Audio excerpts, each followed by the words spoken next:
Assalamu alaikum wa rahmatullahi wa barakatuh. Bismillahir Rahmanir Rahim. Alhamdulillah wa salatu wa salamu ala Rasulillah. My dear and respected brothers and sisters, thank you for watching this. This is the part 11 of the series under the theme of Da'wah for Japanese if you wish to contribute to it. The question, why so many Japanese say I am not religious? The answer for this would be obvious when we come to know about the Buddhism, especially the latter type of Buddhism, Mahayana Buddhism, vehicle Buddhism, which came to Japan. But before that, let us know about the Buddhism itself. The Buddhism was founded by Siddhartha Gautama, so-called Buddha, the awakened one, who lived in the time between around 480 before the Christ to 460, up to around 400 to 380. So it's about before 2,500 years before. And the unique point of this Buddhism and its founder is that he was a prince. He was a prince, although the kingdom he was belonging to was said to be a small one. It existed in current day of 1,000 part of Nepal. But still, he was a prince. So he had all the luxury life and he was shielded from all sufferings. And when he reached to the age of around 29, it's not that young, 29, it is said that there's a famous story that for the first time in his lifetime, he went out from the castle, from the four gates of the castle. Then he saw old person, very senior, old, almost, dying, very weak. And then from the another gate, sick person, from the another gate, the dead body, and from the another gate, the practitioner of the asceticism, torturing oneself. So there, as the first time for himself, he came to know that, the life is all about suffering. And although he had his own family, he had all the luxury life, he had a wife and child and so on, that he got bothered from those factors of the true life, which is full of sufferings. So he wanted to know how to get out of those sufferings. So he, renounced, he threw away all what he had, the status of being a prince and, having family and all the luxury life. Then he went into the life of asceticism, torturing oneself. So was the main practice of the Hinduism practitioners that time in order to attain they say nirvana, the enlightenment, understanding of the whole universe. Yes, so he was basically torturing himself a lot. He was practicing asceticism for 6 years, but couldn't find the solutions, couldn't come up with the solutions how to get out of the sufferings. So he finally came up with the understanding, no, this is not the way. This asceticism, the way of torturing oneself, is not the way for seeking the salvation, seeking the answers of how to get out from the sufferings, but rather taking the middle ways, the middle path, balanced ways, is the solution. There, under the big tree, he was said to be attained the nirvana, the enlightenment, the understanding of whole universe. Basically, the very important principles of the understanding of the world being impermanent and nothing is independent, everything is dependent and all related, the understanding of emptiness. So when he understood that this world is full of sufferings and we must get out of those sufferings, he came to the conclusion that we need to go through the Noble Eightfold Path in order to attain the get out of the sufferings. That is to say, try to have right view, right intention, right speech, right action, right livelihood, right effort, and right mindfulness, and right concentration. So through practicing those eightfold or path, one can attain to reach the get out gate from the sufferings of this world. So he practiced being a preacher and the practitioner of this path that he found for around 45 years, up until his passing away at the age of around 80.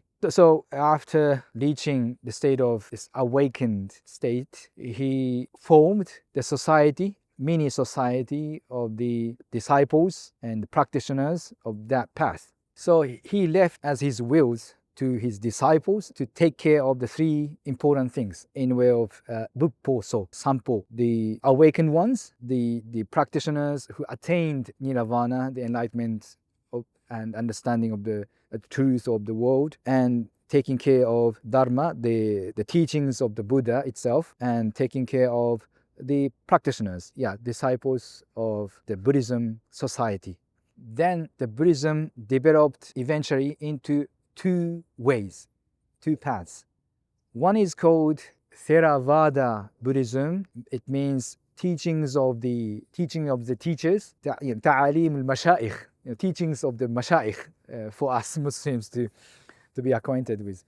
And other way is Mahayana Buddhism, teachings or the Buddhism of the Big Bhikkhu Buddhism. The first one is Theravada Buddhism, teachings of the mashayikh, that spread into so-called Buddhism countries nowadays: Sri Lanka, Thailand, Myanmar, Cambodia, Laos, those countries. And Mahayana Buddhism, Big Bhikkhu Buddhism, spread through the path of India to China, and then through Korean Peninsula to Japan. And Japanese culture and tradition is very much influenced by this way of Buddhism, Mahayana Buddhism. That is to say, to cherish, to prioritize the salvation of others and society even before your own self. Whereas the Theravada Buddhism, teaching of the Buddhism, which is the teachings of the Mashayikh, prioritize you, train yourself first. You have to attain Nirvana, the enlightenment, understanding of the truth of the whole universe first. Otherwise, you cannot save anyone. So you train yourself first. Then after attaining the state, go for helping others. That's the teachings of the Mashayikh way, types of the Buddhism. And the other types of Buddhism, Big Bhikkhu Buddhism, is no, if you keep saying that, no one will be saved. We will be running out of our time. So we train ourselves, but at the same time, we have to try our best efforts to save others, to help others as well.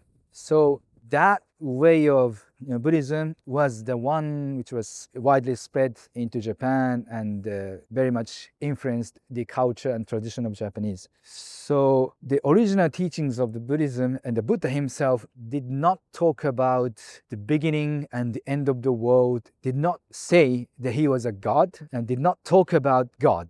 Rather, that is called noble silence. He didn't deny the existence of divine existence, but he did not talk about it. He rather viewed talking about those things, metaphysical things, and God and the beginning and the end of the world, those things as irrelevant from his aims of getting out from the sufferings. Just like he gave one example of someone being attacked by the arrow and then having a wounded by the arrow, but still saying, I would not going to treat these wounds unless I come to know, where this arrow comes from and then what is made of. That's the example he gave about talking about the beginning and the end of world and about God.